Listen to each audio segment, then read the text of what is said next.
मैं भी चंद लम्हों पहले तक तुम्हारी तरह गुमान कर रहा था। मेरे ख्वाब की ताबीर बुरी है। काफी मायूस था।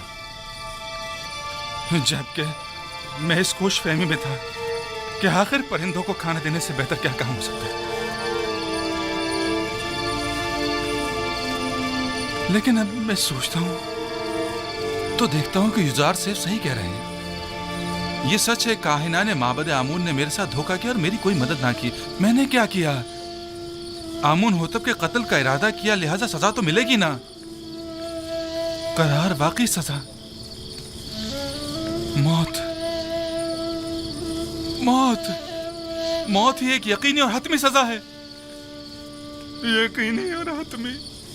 बिना रोश तो क्या काहिनान माबद कोई मदद नहीं करेंगे? अगर ताबीर इजार सिर्फ दुरुस्त हुई तो